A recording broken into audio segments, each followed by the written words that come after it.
Welcome to Payoff Pitch, the Action Network's Major League Baseball betting podcast. I'm Mike Calabrese, joined by Sean Zerillo to break down Tuesday's slate with best bets. We're also going to have Grant Neiffer with some Tuesday dinger props to consider as well. When we look at what happened in baseball yesterday, the Sacktown A's still in pursuit of their first home win, thanks to Fernando Tatis bombing one onto the clubhouse roof in left and helping them, essentially get over the top against the A's. And then Casey Mize, and with a little bit of help from a blizzard, basically quieting the bats against the Yankees in Detroit. And then finally, the Dodgers have now lost 3 of 4 on this East Coast road trip, clearly far away from any kind of panic, but at least something to consider for a team that started out just white hot to the season. All right, Sean, let's get into your Tuesday looks and also just your overall thoughts on what happened on Monday. Yeah, best bet for Tuesday, Reds versus Giants, 9:45 p.m. Eastern time start, so got plenty of time to get this one in. I like the under 7.5. I'd play it down to 7 at -105. I projected this total closer to 6.6. Like both starting pitchers quite a bit. If you listen to this podcast last week, we bet on Landon Root. Really interesting pitcher because he throws his curveball more often than anything else. He threw it more often than his sinker, but he is mixing in a changeup this year. Last year, he was all curveball or sinker, working a little bit out of the bullpen, a little bit out of the rotation. Now that he's a starting pitcher, he is throwing a changeup about 20% of the time in an effort to combat left-handed hitters. You'll see that go up or down depending on how many lefties he's facing in the opposing lineup. But very high ground ball rate north of 50% throughout his entire minor league career. And it's very interesting to just see any starting pitcher throwing a secondary offering like a curveball more frequently than anything else. But because of that interesting sinker curveball pitch mix, as I said, he keeps the ball on the ground. He has a pretty good command overall, but the walk rate can be high. So he's going to get strikeouts. He's also going to give up walks too. But like a guy like Andre Palante, he's okay giving up the walks, knowing there's often a double play behind it if he's going to start throwing the sinker. So can pitch a little bit differently too. If there's guys on base versus not on base, could be a little bit more aggressive going outside of the zone. And once guys are on base, you'll see him pound the zone a little bit more with the sinker. So Landon Root, kind of a cool pitcher. Projections really like him. Every projection system has him with the sub 4 FIP for the rest of the season, 376 to 399. Now that is playing in Oracle Park in San Francisco. I'm sure that is slightly park adjusted, but still very high. Projection system very high in Landon Root going forward. And I've always been high on Nick Lodolo. The problem for him is he can never stay on the mound, but he's looked very good this year in the time he has been on the mound. And he's actually changed his pitch mix too, I think in an effort to try to get more ground balls and to keep himself pitching deeper into starts, because he's a guy in the past, a lot of four-seam fastballs, can run up a high pitch count trying to strike everybody out. He's going to be getting more sinkers and more ground balls, which he's done in his 2 starts so far this season. Four-seam fastballs basically have the sinkers come up near 30%. It's above his four-seam fastball now. So ground ball rate increase, sinker rate increase for Nick Lodolo. The pitch modeling metrics think he looks fully healthy this year. 111 pitching plus, 294 body ERA is a career best for him. So everything in terms of the underlying pitching indicators, the stuff coming out of his hand, looks career best for Nick Lodolo. And he's also modifying that arsenal in an effort to become more efficient. So I really like both starting pitchers here. Slight concerns of the bullpen. Camilo Doval's gone back-to-back days for the Giants. I believe Eric Miller's also gone back-to-back days. And the Reds do not have a trustworthy bullpen. The Reds have a clear bottom 3 or bottom 4 bullpen in baseball, especially until Alexis Diaz comes back. So a little bit shaky maybe in the late innings. I couldn't play a first 5 under here, though. It was at 3.5. I'm basically at 3.25 on the first 5 total. But as I said, I'm around 6.6 for the full game. So the under 7.5 to -125, and then an under 7 down to -105 would both be bets for me. Hopefully these starting pitchers go pretty deep into these games so we don't have to worry too much about the bullpens. Yeah, the starters were fantastic yesterday. Green and Webb both with gems, and it ends up a 2-0 win for the Reds. We'll see if that under trend can continue in Game 2. Let's now turn to some of your favorite underdogs here on Tuesday. The White Sox are still in pursuit of their first road win of the season, but they're trotting out Shane Smith, who looked solid in his 2025 debut. How are you playing them against the Guardians?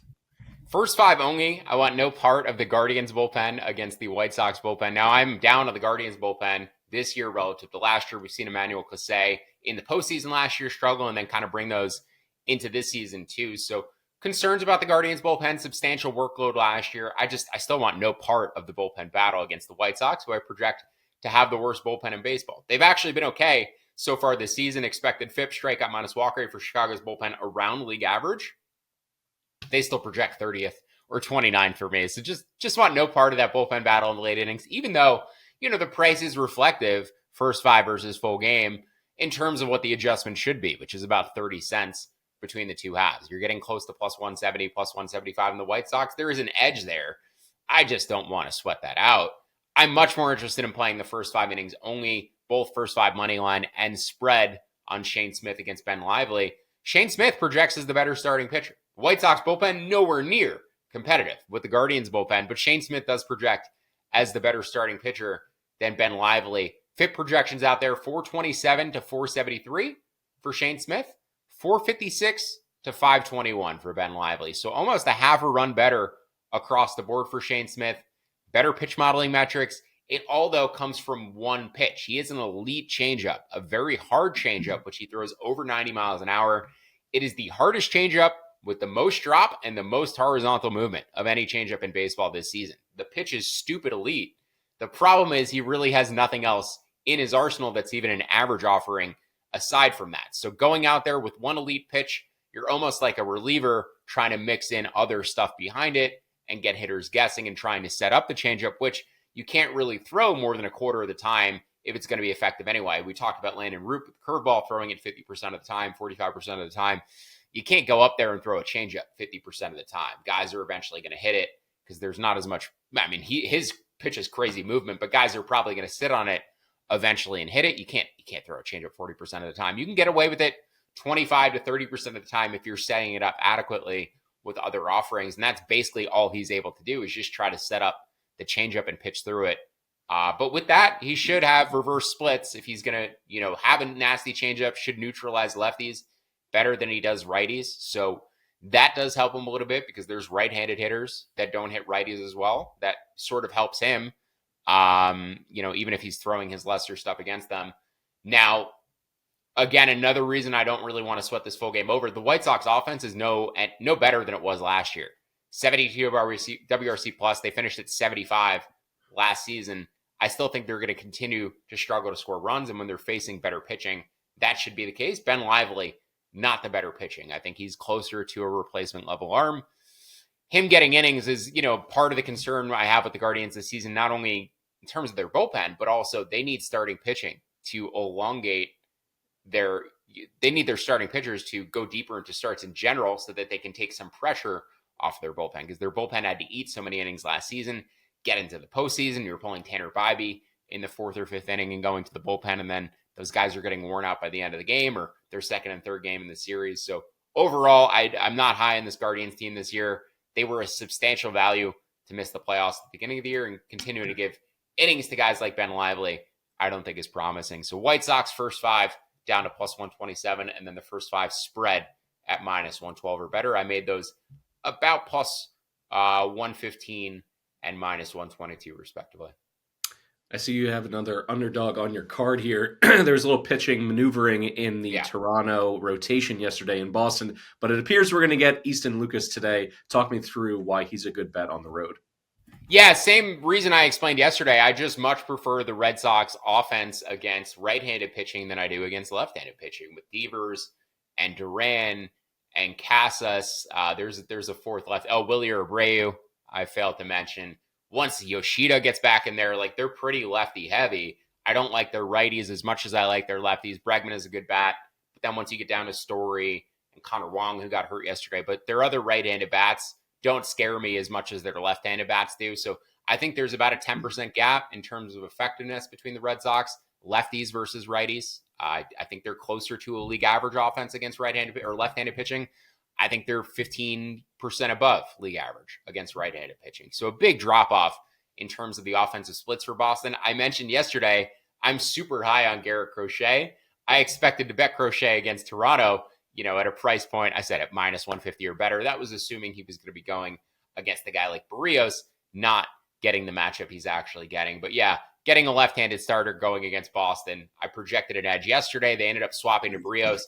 I bought off of that position slightly because I went from even money to minus 110 on the Red Sox after that pitching change. I thought it was an upgrade for the Red Sox due to their offense, and I don't project a huge advantage for Barrios relative to Easton Lucas. I don't make like a huge projection gap between them, even though Barrios has had a much more established major league career. Now, something to think about yesterday that I was noticing as the game was going on, I was like, Barrios is pitching in really cold temperatures here. He did that for a large part of his career in Minnesota. He's a guy who's accustomed to pitching outside in cold temperatures, having to get a grip on the ball, etc. Now, Richard Fitz pitched pretty well too. But I was just thinking watching the game, I was like, oh, this is like pretty normal for Barrios to be pitching in these conditions. I wonder if that was why they swapped him in yesterday. It's going to be a little bit warmer today. Weather should be a little bit better, but that was just kind of on my mind. Like Barrios actually has experienced pitching in cold temperatures outside pretty frequently from earlier in his career. So kind of caught my attention. But yeah, regardless, Blue Jays down to about plus 150 or so today. I bet them in plus 160. It's gone up to plus 170. So try to time the peak number in that market. Maybe get a plus 175. It's certainly no rush here. You could wait until closer to first pitch. Looking at the rest of your card, let's start with Atlanta. 1-8 on the season. Zach Wheeler coming to town, but you like them here in this spot, even though they're laying minus 115. Talk me through Chris Sale and this team in general, starting to row in the right direction. Now that they're back at home, obviously, so many struggles on the road to start the season. But a 1-8 team against Zach Wheeler, you're ready to go for it. Yeah, I mean, the Braves realistically are not like a 1-8 team. They're a 90-win team who has started 1-8. These teams, I mean, I had the Braves ahead of the Phillies coming into the season. Now they're still missing Strider and Acuna. They'll be getting those guys back in the near future. Right now, the Phillies are a little stronger relative to what the Braves should be in a few weeks. And also the Braves have not hit it all. And that's the main difference between these two teams and how they perform so far this season. The Braves are hitting 193 with runners in scoring position. They have a 280 on base percentage. That is 30th and 26th respectively in baseball. The Phillies are hitting 268 with runners in scoring position with a 366 on base percentage, which is second in baseball. So last year, no team hit higher than 263 or had higher than a 337 OBP with runners in scoring position. The Phillies are above both of those levels this year. They hit as a team 257 runners in scoring position last year. Again, they're hitting 268 right now. The Braves, just to reiterate, 193, 280 so far. Last year, they hit 243 with the 309 on base percentage of runners in scoring position. So drastically underperforming. The Phillies slightly overperforming what they did last year, but relative to league average, both of these teams should eventually push closer together by the end of the year. So just early runners in scoring position luck, I think, has largely driven the success or the failure of these two teams. The Braves couldn't buy a hit with runners in scoring position when they were in San Diego. Now, both starting pitchers, pretty substantial samples against the opposing lineups, and have both really suppressed them. Sale, 593 OPS against current Phillies hitters, a 43% strikeout rate in 81 plate appearances, just mowing them down. And then same for Wheeler, 562 OPS against these Braves hitters, 30.6% strikeout rate in close to 300 plate appearances. So a pretty substantial sample for Wheeler, maintaining a strikeout rate north of his career average, and Sale in about 80 plate appearances, absolutely dominating these Phillies hitters. So I'm expecting a closer, low-scoring game. Both of these guys have elite stuff. Projection is right around 7, wind blowing. I think the wind might be blowing in. The weather was pitcher-friendly today for Truist Park, which is normally a slightly offensive-leaning park. So total right around 7. You've seen some 6.5s out there. But yeah, I make the Braves closer to minus 125 here at home and happy to lay them up to about minus 116. We're just about getting to mid-April, so that means death, taxes, and Coors Field overs. The Rockies here, it's about 9.5, 10 out in the markets. Perfect weather in Denver for Brewers Rockies. It's going to be close to 70 degrees at first pitch. Should we expect the ball to carry and elevate past this total? I think so. Now, both of these offenses have struggled this year, so that gives me a little bit of pause. Getting a team like the A's going there, who can actually hit, going against the bad Rockies pitching staff, gets me a little more confidence that we're going to get runs. The Brewers going there, Freddie Peralta has had success at Coors in the past. He has a 50% strikeout rate. He's struck out 24 of the 48 batters he's faced at Coors Field, so that should certainly give you some pause. But Kyle Freeland is a replacement level arm. He's at an expected ERA north of 5. Expected ERA of 5.11 last year. I believe it's been north of 5 for the past 4 seasons. At Coors, he's actually a little bit better than he is on the road. That's interesting, finding a guy who's better at Coors than they are away from Coors. Maybe that's just like being accustomed to pitching in that environment, familiarity, home field advantage in general. But overall, not high on Kyle Freeland. I think Freddie Peralta, as a guy who's very slider heavy, could be a guy who struggles at Coors Field. I know he's had feel for it in the past. That 50% strikeout rate across 48 plate appearances definitely stands out. But there's always potential if you're a slider heavy pitcher and you go to Coors Field that you may just completely lose the grip and the feel for it on any particular day. We often see slider heavy pitchers go there and struggle to rip their command, struggle to get strikeouts. So I think there is a high degree of variance in Freddie Peralta's performance today. But what's really worth noting is these low totals at Coors Field. When there's a total that closes between 7 and 9.5 at Coors Field historically, they've hit it a 55% rate to the over, 8.4% ROI. And when those totals are in games played below 60-degree temperatures, the win rate goes up to 59% with a 16% ROI, 67, 46, and 3 lifetime at Coors Field. So seeing the weather in the 60 degrees today, at least for first pitch before it goes down into the 50s, seeing these lower totals at 9.5, historically performing well and projecting the number at 10.4. Happy to play the over up to 10 and minus 105. Not a huge difference between 9.5 and 10. You're already past the key number of 9, and then the next key isn't until 11. So the 9.5s, the 10s, the 10.5s, there's not huge moves, numerically on the cents, the extra, like it's worth 18 cents, 17 cents as compared to 7 versus 7.5, 9 versus 9.5 is worth closer to 20 cents. So don't pay as much, to be a juice 9.5 when you could get a plus money or a shorter price 10, but definitely take the best available number here. And 10 minus 105 is where I'd cut it off. Watching the cut-ups of Justin Robleski, it's clear he's got a great fastball. He's got a nasty slider. Him on the bump tonight for the Dodgers. What is his impact on this matchup, and how are you playing it? Yeah, I'm not super high on Justin Robleski or Brad Lord. Brad Lord, great name for the Nationals. Just having Lord as a last name, I don't know why. It really hits. Now, this is more of a weather-driven under for me. So 46 degrees at first pitch, but really strong winds blowing in, 13 miles an hour from left center field. Yesterday, these two teams played in very similar temperatures, about 48 degrees at first pitch, but there was almost no wind. It's about 3 to 5 miles an hour blowing in. So the real feel, yesterday, 48 degrees, real feel was 45. Today, it's 46 degrees with 13 mile an hour winds. The real feel temperature is going to be closer to 32 degrees. So that's a big difference, 10, 12 degrees. And you're talking about freezing point now, going from 46 to 32. That's a big effect in terms of feel on the field. If you watched the Cubs game yesterday, you saw every single player bundled up. We'll get to another Cubs under in a second. But yeah, this is just the weather-driven under. I took an under 9 at minus 110. The rest of the market, when I bet it, was at 8.5 at plus money. Markets were really weird, like opening up the total late on this game. We knew the pitching matchup. Maybe the Nationals hadn't announced Lord yet. I'm not sure, but yeah, I make this 8.1. So under 8.5 to minus 108. There was 8.5 plus 110 last night when I bet 9 at minus 110. That was a pretty interesting comparison point of maybe the 8.5 plus 110 is more value than the 9.5 minus 110. You're getting very close at that point. But yeah, I took 9 at the key number.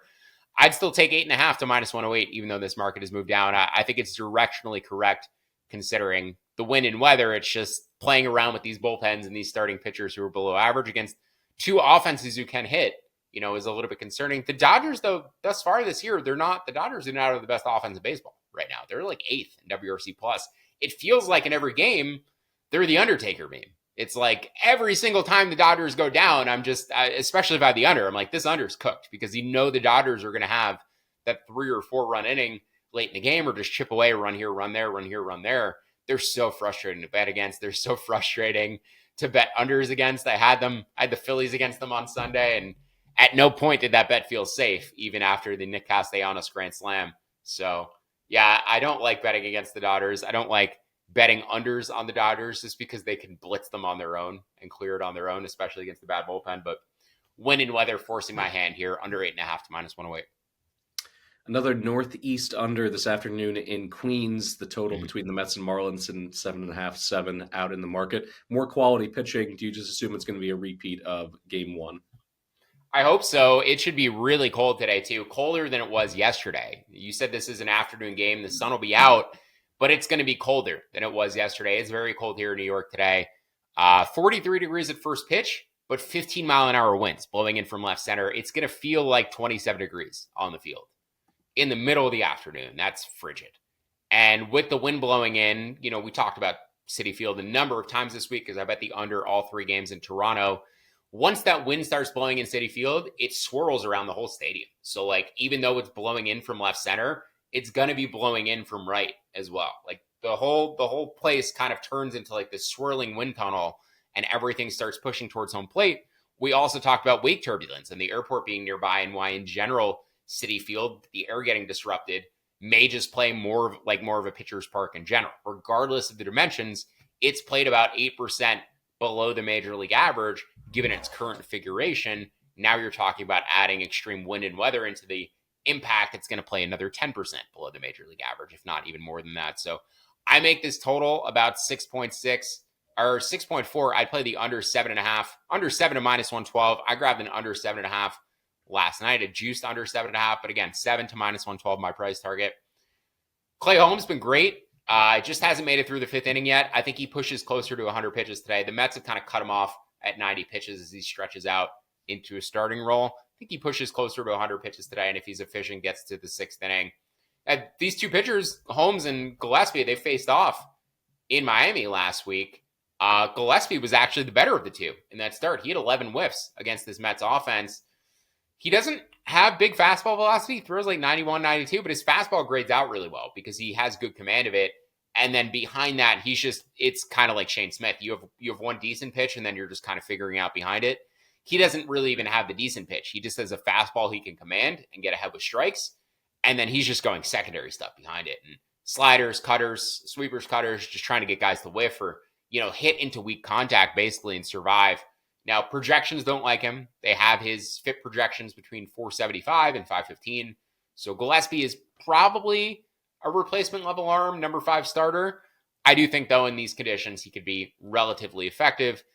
The last piece to mention here is these are 2 above average defensive teams. The Marlins are 2nd in defensive runs saved thus far this season. The Mets are 10th, but they both project as above average defenses. And the Mets last year, earlier in the year, were one of the worst defenses in baseball, but David Stern's whole MO, going back to his time in Milwaukee, is building better team defenses and optimizing players positionally, getting better players on the field defensively. They have Jose Siri in center field this year. Once you push an actual center fielder into the middle of the field, they were able to move guys like Brandon Nimmo into a corner, getting Starling Marte out of center field. So once you get a real center fielder, it makes your corner outfield defense better. You can optimize everything else. Jeff McNeil, not a great defensive second baseman. They've had other guys mixed in there in the past couple of years. Mark Vientos, not a great defensive third baseman, but like I'm saying, they're, despite having negative defenders or guys who should be on an island below average defenders on the field, they've actually been an average defense since the start of last year, and they've been above average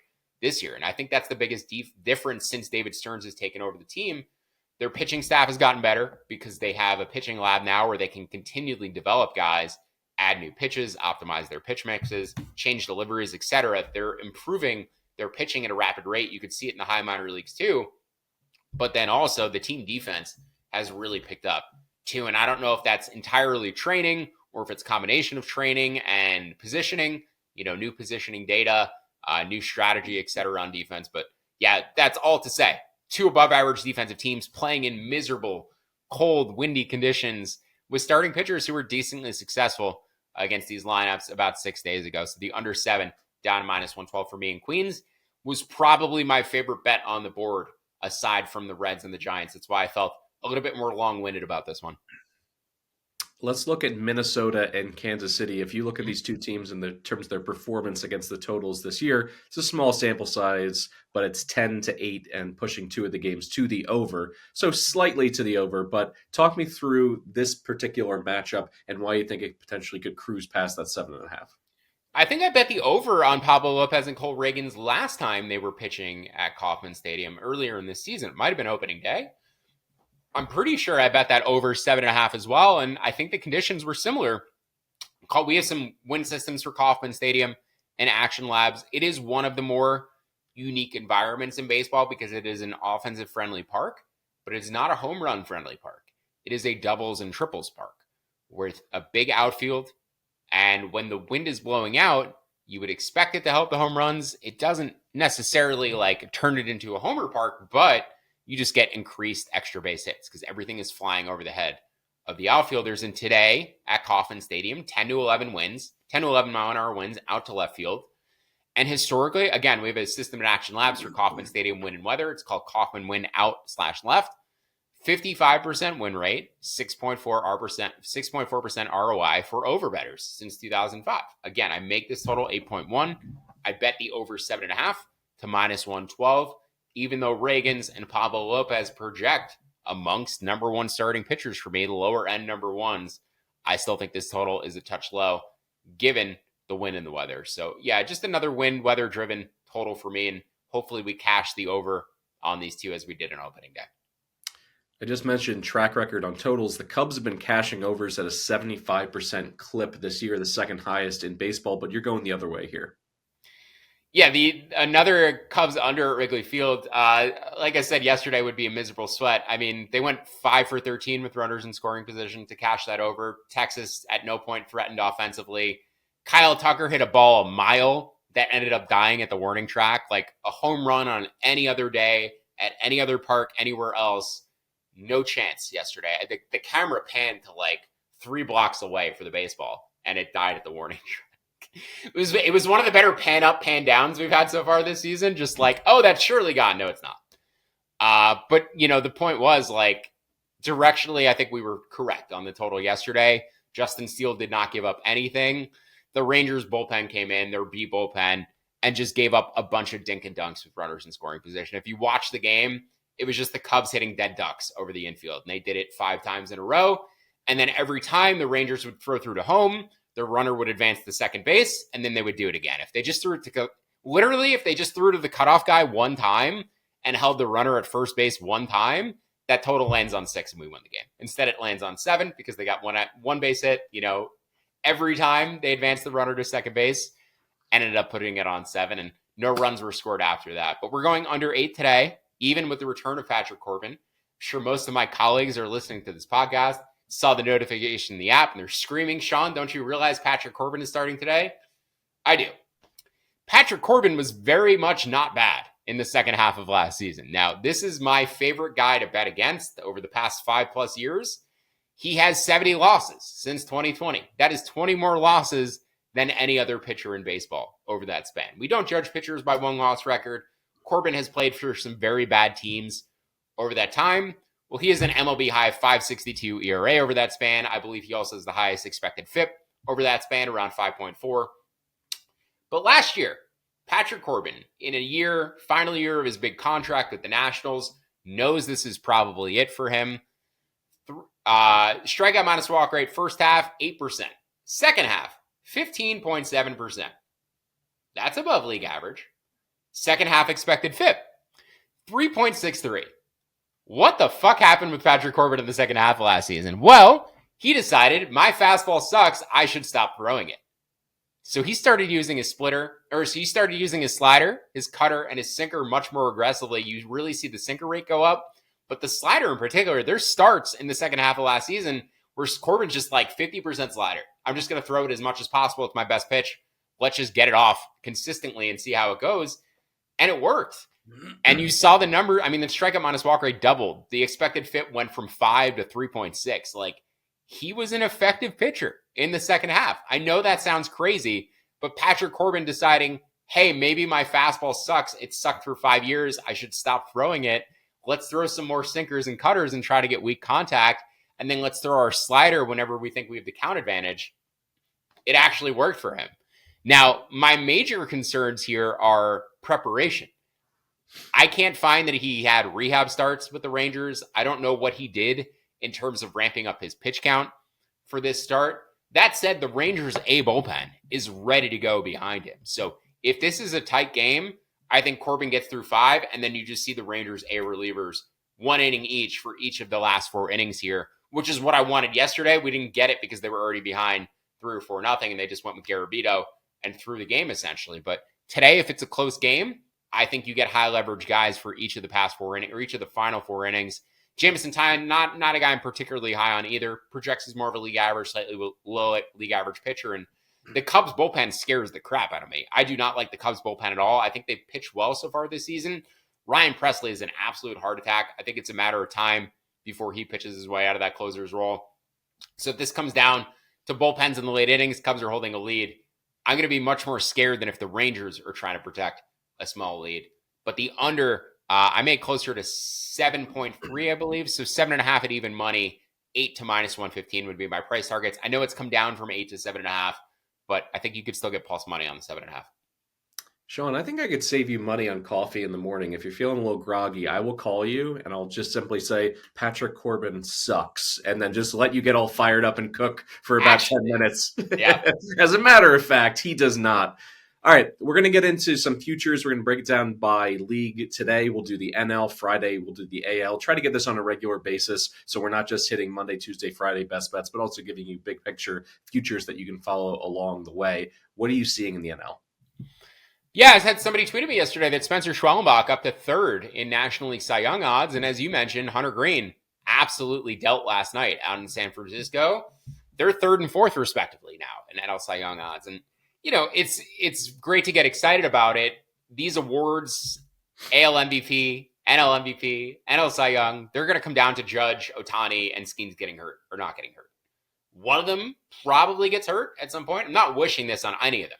I'm just saying logically, statistically, one of them probably misses enough time at some point to knock themselves out of that individual awards race. If you had bet on all 3 coming into the season, you fired a single bullet each on a Judge MVP, Ohtani MVP, Skeens NL Cy Young. You were only getting 2-1, 4-1 on any of those, but might have been a profitable play ultimately because I do think one of the 3 gets to the window. So you're probably not losing money. And I think ultimately 2 of the 3 probably get there. But one of the 3 is likely going to get hurt. Just a matter of figuring out which. Now, we have positions on Hunter Green and Spencer Schwellenbach. There's nobody I'm really interested in adding in the NL against Skeens at this point. NL MVP, too. Worth mentioning, Elliott the second behind Ohtani. Ohtani's going to need to get hurt. And Ohtani's going to start pitching at some point soon.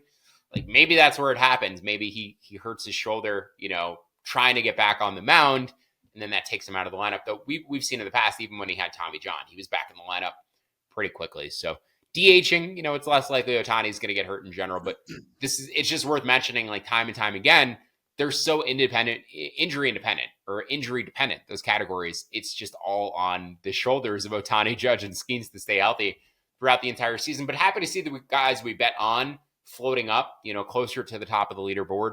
Elliott 30-1, now plus 750. Schwelly at 50-1, now about plus 750. The category we really need to keep an eye on going forward, now that it's call-up season, is NL Rookie of the Year. Because, as we mentioned, with Roki Sasaki struggling a little bit to start the season, was better in his 3rd start, but I think Sasaki is going to continue to have issues going forward, which makes NL Rookie of the Year an absolute wide-open race. And Zach Veen just got called up by the Colorado Rockies, and I find him particularly intriguing because of the combination of steals and homers. Playing in Coors Field, going to get the offensive boost to begin with, but Fangraphs has Veen for 10 homers and 14 steals in 81 games. So a half season going 10-15, talking about a guy with 20 homer, 30 steal upside over a full season, and now he's got 50 of the 52 weeks remaining, we don't play 52-week Major League season. He's got 21 of the 23 weeks remaining in the MLB season left to play. Like he's barely missed any time. So if Zach Veen is going to be up for the remainder of the regular season, this is a guy with 20 upside.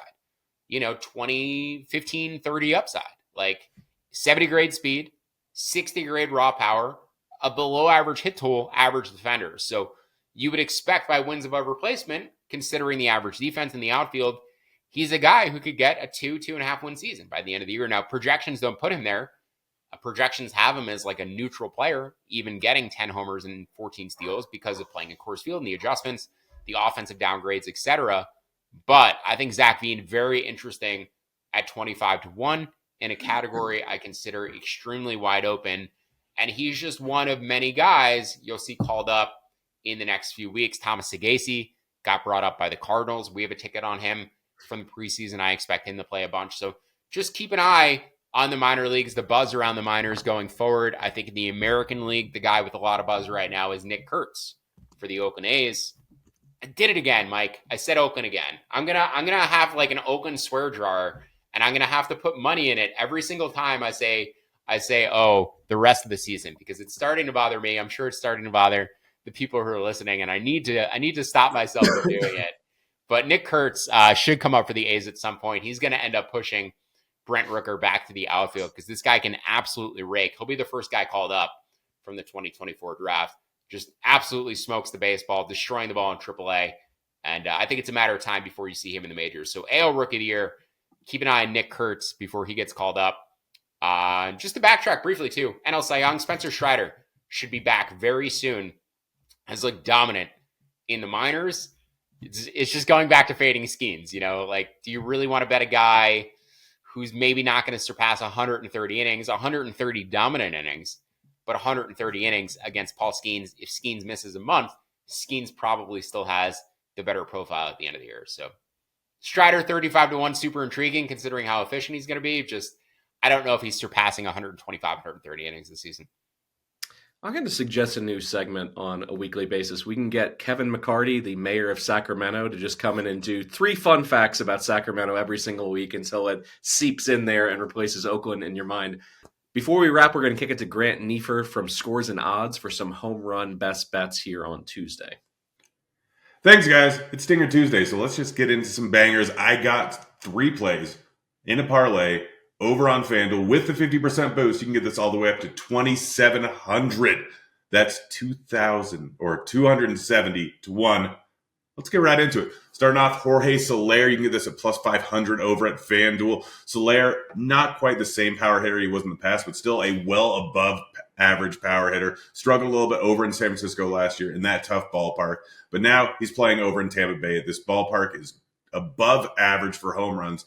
Weather, not too bad. High 60s, wind blowing out a little bit, decent humidity. So overall, conditions are good, and he's priced a little bit too high at plus 500. Matchup versus Baz is right around an average one for power. So really like him in this spot. Next up, Gunnar Henderson, plus 440 over at FanDuel. Gets a matchup versus Kelly. Kelly's getting up there in age. He's 36. Had a little bit of an off year last year, and I think he's going to start to regress. Father Time is undefeated. Ballpark, not too bad for hitting, and playing over in the dome, we don't have to worry about weather. Gunnar coming off a 37 home run season. I'm expecting him to continue that pace again this year. Hasn't done much in the few games he's played so far this season, but he's going to turn around here soon enough. So I'm rolling with him today. And lastly, Fernando Tatis crushed one out of the ballpark yesterday. I had him. I'm expecting him to potentially do it again today. That ballpark over in Sacramento is absolutely fantastic for home runs. Ball is flying out of the park there. Matchup versus Springs is right around average, maybe potentially above average, considering that Tatis has the platoon split. You can get his odds at 460 over on FanDuel right now. Parlay all of them together, 270 to 1 with the 50% boost over on FanDuel. Happy Dinger Tuesday. You want more picks like these? Go ahead and follow me over on the Action app. I'm out of here. Like it. Thank you, Grant. Best of luck there as always. Hopefully the ball carries for you. No warning track power. That'll do it for today's episode of Payoff Pitch. Thanks for tuning in. If you'd like to tail some of the bets you heard here, either best bets, the rest of Sean's card, or any of Grant's home run prop bets, there are quick slip links in the episode description. Don't forget to download the award-winning Action Network app and leave us that 5-star review wherever you listen to our podcast. Also, check out the Action Network Discord. You can cut it up with Action Network experts like Sean, as well as betting enthusiasts from all over the internet. That is in the episode description of this podcast as well. We'll be back on Friday for more best bets, and we'll also break down the AL in terms of the futures market. For Sean Zerillo, I'm Mike Calabrese. This has been Payoff Pitch, Action Network's Major League Baseball betting podcast. Thanks so much for listening, and good luck with all your bets.